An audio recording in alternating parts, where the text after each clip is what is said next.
मराठा समाजाला आरक्षण देणारे विधेयक विधानसभेमध्ये मंजूर झाल्यानंतर यावरती संमिश्र प्रतिक्रिया येण्यास सुरुवात झालेली आहे।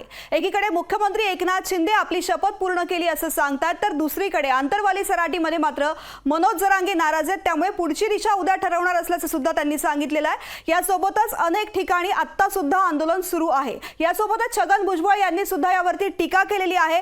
राज ठाकरे यांनी सुद्धा मराठ्यांच्या तोंडाला पानं पुसली जातात अशी टीका केलेली आहे। त्यामुळे याच संदर्भामध्ये चर्चा करणार आहोत आज स्टोरी ऑफ द डे मध्ये।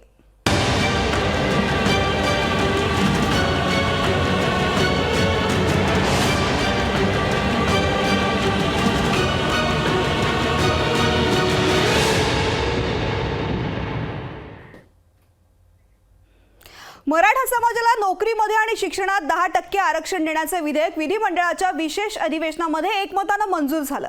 राज्य मागासवर्ग आयोगाने केलेल्या सर्वेक्षणामधल्या निष्कर्षांच्या आधारे आणि शिफारशींच्या आधारे मराठा समाजाला हे आरक्षण देत असल्याचं मुख्यमंत्र्यांनी जाहीर केलं आहे।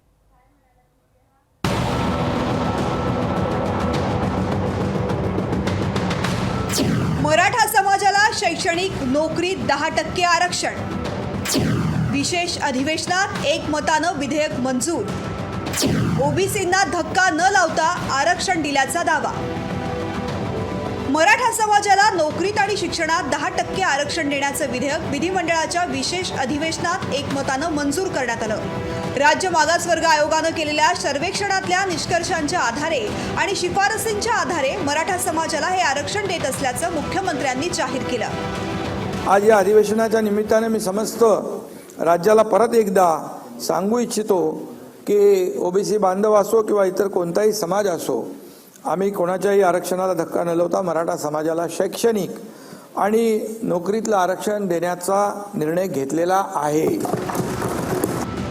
गेल्या काही वर्षांपासून मराठा समाजाचं आरक्षणासाठी आंदोलन सुरू होतं। मराठा समाजाच्या एकजुटीमुळे मराठा समाजाला आरक्षण मिळाल्याचं मुख्यमंत्र्यांनी सांगितलंय। मराठा समाजाला आरक्षण देण्याची शपथ घेतली होती, ती शपथ पूर्ण केल्याचा दावा मुख्यमंत्र्यांनी केलाय। मराठा समाजाला आरक्षण देताना कुणाच्याही आरक्षणाला धक्का लावला नसल्याचा दावा मुख्यमंत्र्यांनी केलाय। या वास्तूमध्ये अनेक ऐतिहासिक निर्णयांची अंमलबजावणी झालेली आहे। ही वास्तू अनेक ऐतिहासिक निर्णयांचा साक्षीदार आहे। आजही ऐतिहासिक वास्तू त्या उज्ज्वल परंपरेचा एक हिस्सा होत आहे। ना कुणावर अन्याय ना कुणाला धक्का अशा प्रकारचा निर्णय आपण या ठिकाणी घेतोय। सरकारने दिलेल्या आरक्षणाचा विद्यार्थ्यांना आणि तरुणांना मोठ्या प्रमाणात फायदा होणार असल्याचं सरकारने सांगितलंय। पुढच्या शैक्षणिक वर्षात विद्यार्थ्यांना ॲडमिशनसाठी फायदा होतो का? येत्या काळात सरकारी नोकर भरतीत मराठा तरुणांना लाभ होईल का हे पाहणं औत्सुक्याचं ठरणार आहे। चेतन ननावरे, लोकशाही मराठी, मुंबई। राज्य सरकारने दिलेलं मराठा आरक्षण कोर्टामध्ये टिकेल याची ग्वाही मुख्यमंत्री एकनाथ शिंदे यांनी दिलेली आहे।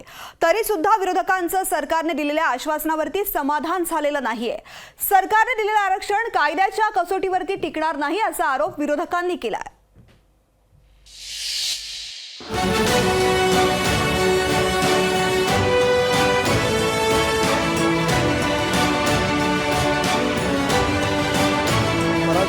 कायद्याच्या चौकटीत बसणार आणि कायद्याच्या चौकटीत टिकणार आरक्षण मिळायला पाहिजे। सरकारनं दिलेलं मराठा आरक्षण टिकणार की नाही याबाबत आता चर्चा सुरू झाली। महायुती सरकारनं मराठा समाजाला दिलेलं 10% आरक्षण टिकाऊ असेल अशी ग्वाही मुख्यमंत्री एकनाथ शिंदेंनी दिली। सुप्रीम कोर्टानं यापूर्वी मराठा आरक्षण रद्द केलं होतं। त्यावेळी ज्या त्रुटी दाखवण्यात आल्या होत्या त्या त्रुटींची पूर्तता केल्याचा दावा मुख्यमंत्र्यांनी केला। शिवाय राज्य मागासवर्ग आयोगानं सायंटिफिक पद्धतीनं सर्वेक्षण केल्याचंही मुख्यमंत्र्यांनी सांगितलं। त्यामुळे दिलेलं आरक्षण कायद्याच्या कसोटीवर टिकणारा असेल असा दावा मुख्यमंत्र्यांनी केला। ओबीसी किंवा अन्य कुठल्याही समाजाच्या आरक्षणाला धक्का न लावता मराठा समाजाला कायद्याच्या चौकटीत बसणार आणि कायद्याच्या चौकटीत टिकणार आरक्षण मिळायला पाहिजे ही भावना सरकारची आहे, तुमची आहे, सगळ्यांची। सरकारनं दिलेलं आरक्षण कायद्याच्या कसोटीवर टिकणारच नाही असा आरोप विरोधी पक्षनेते विजय वडेट्टीवार यांनी केला। हा कायद्याच्या सचोटीमध्ये निकषामध्ये बसणारे नाही। आम्हाला समर्थन यासाठी द्यावं लागलं की आम्ही विरोध केला तर आमच्या नावाने विरोध केला म्हणून त्याच्या नावाने बोंबाबोंब मारली गेली असती. मराठा समाजाची मतं घेऊन आणि नंतर फसगत झाली हे सिद्ध झालं. अशीच आता मराठा समाजाची फसगत करण्याचं काम या शिंदे सरकारने केलेली आहे. मराठा समाजाला 10% आरक्षण देण्याचा राज्य सरकारला अधिकार आहे का, असा सवाल राज ठाकरेंनी उपस्थित केलाय. मराठा समाजाच्या तोंडाला पानं पुसण्याचा हा प्रकार तर नाही ना, असाही संशय राज ठाकरेंनी व्यक्त केलाय. राज्य सरकारला मुळात या गोष्टींचे अधिकार आहेत का? ही गोष्ट आहे केंद्राची, ही गोष्ट आहे सुप्रीम कोर्टामधल्या निर्णयाची. हा विषय मी मागे पण सांगितलं होतं की हा खूप टेक्निकल विषय आहे. नुसताच ह्याच्यामध्ये काहीतरी सरकारने जाहीर केलं म्हणून आनंद मानण्यासारखा नाहीये. हे नक्की काय आहे ते मला असं वाटतं एकदा मराठा समाजाने एकदा विचारावं त्यांना. 10% दिले म्हणजे काय केलं? कायदेतज्ञ गुणरत्न सदावर्ते यांनी तर याबाबत वेगळाच संशय व्यक्त केलाय. आरक्षणाच्या मुद्द्यावरून मुख्यमंत्र्यांची दिशाभूल केल्याचा आरोप सदावर्तेंनी केलाय. आपण पाहिलं की कोण सर्वेक्षण करत होतं. लहान मुलं आपण भंडारा जिल्ह्यामध्ये पाहिले. आपण पाहिलं की जी माणसं क्लीनअपमधले वर्कर्स आहेत ती काम करत होती, जी पहिली दुसरी शिक्षण घेतलेली माणसं होती. आणि जे शिक्षक काम करत होते त्यांचे आपण रिपोर्ट्स पाहिले, त्या चर्चा सोशल मीडियावरल्या पाहिल्या.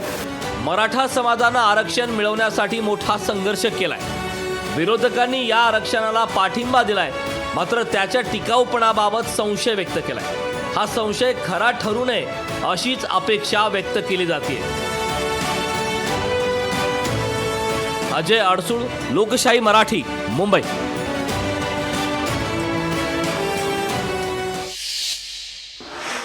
मराठा समाजाला कुणबी दाखले हवे होते. शिवाय कुणबी नोंदी असलेल्यांच्या सगळे सोयऱ्यांना सुद्धा कुणबी दाखले देण्याची मागणी मराठा समाजानं केली होती. पण प्रत्यक्षात मराठा समाजाच्या कुणबी जात दाखल्यांचा निर्णयच झाला नाहीये.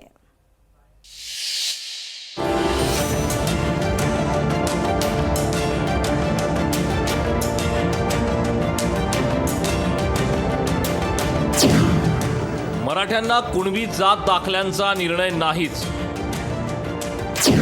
सगळे सोयऱ्यांची ही अधिसूचना लटकली. अधिसूचनांवर 6.5 लाख हरकतींचा पाऊस. मराठा समाजाला ओबीसीतून 50% आत आरक्षण मिळावं अशी मागणी जरांगे पाटलांनी केली होती. याशिवाय कुणबी नोंद आढळलेल्या मराठा व्यक्तीच्या सगळे सोयऱ्यांनाही कुणबी जातीचे दाखले मिळावे अशी मागणी मराठा समाजाने केली होती. मराठा समाज जेव्हा मुंबईच्या वेशीवर आला होता तेव्हा सगळे सोयऱ्यांची अधिसूचना सरकारनं काढली होती. पण प्रत्यक्षात सरकारनं बोलावलेल्या विशेष अधिवेशनात त्याचा उल्लेखच झाला नाही. सगळे सोयऱ्यांच्या अधिसूचनेवरून 6.5 लाख हरकती आल्याची अडचण मुख्यमंत्र्यांनी सांगितली. आता अधिसूचना काढल्यानंतर 16 तारखेपर्यंत त्याला सूचना हरकती होत्या आणि 6 लाख हरकती आलेल्या आहेत. तर आता 6 लाख हरकतीची छाननी सुरू आहे आणि छाननी सुरू असल्यामुळे त्याची योग्य ती प्रक्रिया पूर्ण करून, कंप्लीट प्रोसेस पूर्ण करून त्यावर सरकार योग्य तो निर्णय घेईल. सरकारकडे जे मागितलं ते दिलंच नाही असं सांगत सरकारनं सगळे सोयऱ्यांच्या अधिसूचनेचं विधेयक का आणलं नाही असा सवाल जरांगेंनी उपस्थित केला. आमचं आरक्षण आम्हाला हक्काचं आहे ते पाहिजे. तुम्हाला जसं द्यायचं आहे ते तुम्ही ठरवा. तुम्हाला त्या हरकती काय करायच्यात नाही करायच्यात त्याशी आमचा प्रश्न नाही, तो सरकारचा प्रश्न. कॅबिनेटला काय अधिकार आहेत काय नाहीत हे आम्हालाही माहिती आहे आणि त्यांना सुद्धा माहिती. त्याच्यामुळं हरकतीच्या बद्दलचं उगाच पुढं विषय करून एवढ्या मोठ्या समाजाचा अपमान करायचा आणि कष्टकऱ्यांच्या लेकरं त्याच्या हक्कापासून वंचित ठेवायचे हे पण सरकारचं योग्य नाही. सगळे सोयऱ्यांच्या अधिसूचनेबाबत सरकारनं मराठा समाजाला स्पष्टता देण्याची मागणीही विरोधकांनी केली.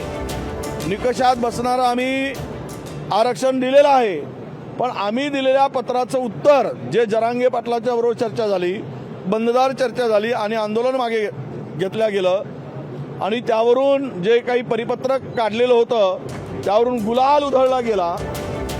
मराठा समाजानं आरक्षणाची जी मागणी केली ती मागणी पूर्ण झाली नसल्याची भावना विरोधकांमध्ये आहे.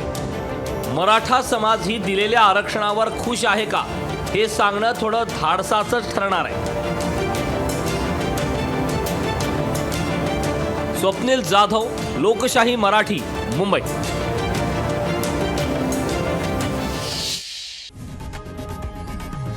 लोकशाही मराठी ऐका, पहा, जागरूक रहा.